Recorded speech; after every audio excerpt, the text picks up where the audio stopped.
Okay, I'm not sure if this is to do with Hinduism or just like the culture in India, but what's the point of the caste system? You see, we just said a sample of different questions. The little one was saying, why are they dragging me into the temple? You see, a very blunt question, why should we respect this god chap? And the senior one asking me the questions that arise when they go to schools and college, university. The way people of other religion beat up Hinduism, beat it up, is to first say, you are polytheists, believe in many gods. That's a stupid thing. We say we are not polytheists, we are pluralists. Many ways to think of God, not many gods. That's the answer. The second way they beat up Hindus or try to beat up Hindus, saying that you are idolatrous, means you actually worship objects. You know, you go to temple, you worship objects, say, weird, idolatrous. The response from the Hindus is very dramatic too. It says, idolatrous, everybody is idolatrous. You all give sacred status to objects. We do it knowingly, you are doing it unknowingly. Suppose you go in a church and you bow down in front of the cross. There's a piece of wood there. Oh no, Mr. Lakhani, that's Christianity. See what you've done? You've given sacred status to the symbol. Every religion, I won't name each and every religion, will do it. They do it unknowingly, we do it knowingly. We are not idolaters. We are saying, we are not worshipping. Oh, when a Hindu comes out of temple, they say, oh, what did you do in the temple? Did you put your hands together and say, oh, marble, I like you? We say, no, we never. We say, oh, God, we love you. We are using images and objects to reach out to the infinite God. We are not apologizing. Using all this symbolism to reach out to God. And we are not apologizing. This is our way. We all do it. We do it knowingly. You are doing it unknowingly. This is our challenge. Check out any religion. They will always do some objects or something will get sacred status. Every religion. But they won't acknowledge it. We acknowledge it. So that's a second reason. We are not idolaters. In fact, every field, look, in mathematics, you know, if you tell them, oh, can you put infinite on the board, or you do a differential equation or your geometric progression, they're all going to put a squiggle. That's infinite. That's not infinite. That's just a little fellow that's fallen down. 8, toppled over. That's not in. Oh no, it's infinite. See, symbolism. You all use finite, if you like, symbols to relate to the infinite, including infinite. That's why we are doing it. So we are not worshipping marble and sticks and stones. We are worshipping the infinite God using this imagery. We are not fighting about it. This is our way. Not idolatrous, not polytheist. The third way they beat up Hinduism in schools and colleges and universities, and they do it deliberately, and I'm really fed up of this system, is this. They say this religion is weird because it's saying that at birth somebody is upper, somebody is lower, somebody is outcast. And you see in India, haven't you seen upper caste, lower caste, Dalits, horrible religion, producing such unequal society. Is this Hinduism? Let me give you the answer. This is not Hinduism, even though it parades as Hinduism. This is social stratification, class system. Every society has it. Just a few hundred years ago here, there was upper class, the middle class, is still there. Look, I teach at Eton College. Where do you think those youngsters come from? Upper class. Every society has got class system.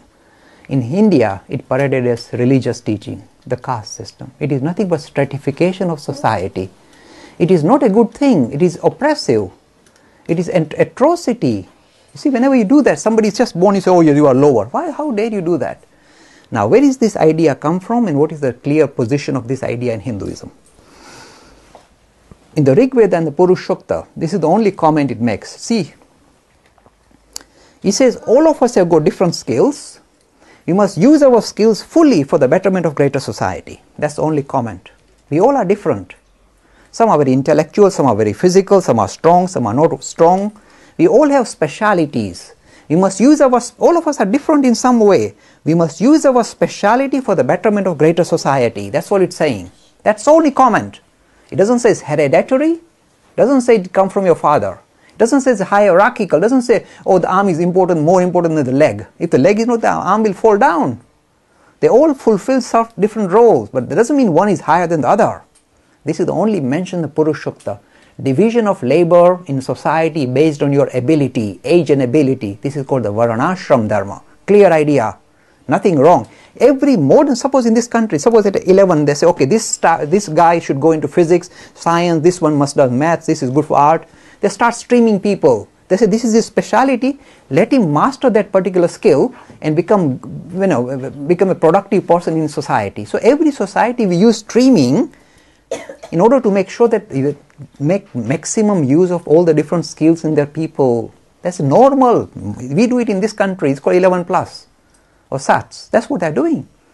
This is the only mention in the scripture of authority of Hindus, the Rig Veda, the Purushokta. Division of labor based on your ability and age. That's all.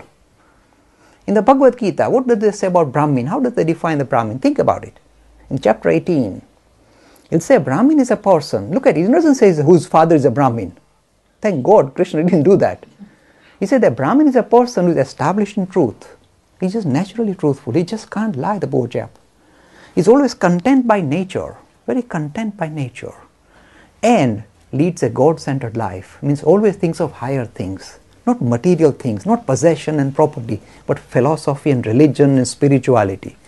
Who leads a God-centered life, who is content by nature, is established in truth. This is a Brahmin. Now I can find a Westerner walking the street who can be like that. And I say, oh, you are a Brahmin. He says, I'm not a Brahmin. Oh yes, you are. Bhagavad Gita said so. This is the pure idea of caste. And not the hereditary, horrendous, hierarchical caste system. This is socio-economic stratification that is highly oppressive, very damaging. And but the way the other religions like to beat up Hinduism by saying, see, this is Hinduism. And when they tell a youth, oh, you are upper, lower, he says, oh, this is a horrible religion, we are all equal. Oh no, you are not, you are upper, lower because caste system. The caste system, we all have different skills, that's all it's saying. Nothing to do with hereditary, means my parents were like this. And how do you know? Look, go into any university and go into the, at the moment, most of the Hindus are found in the medical department, you know that? Either doing medicine, pharmacy, optician, they focus on that. They love this medicine. Now you ask them now, what were your forefathers in India? They say they were shoemakers. Oh, shoemakers. But why are you studying medicine? Oh no, my mommy said so. But you should not be doing this. Your religion says you are... Oh, see what happened in one generation, disappeared. It's not religion. So they are still Hindus. They are not shoemakers. It's not imposed on them. The social stratification here is relaxed, so straight away they can go into any field they like. So just tell them, why are they not shoemakers here, potters? Why are they all doing medicine?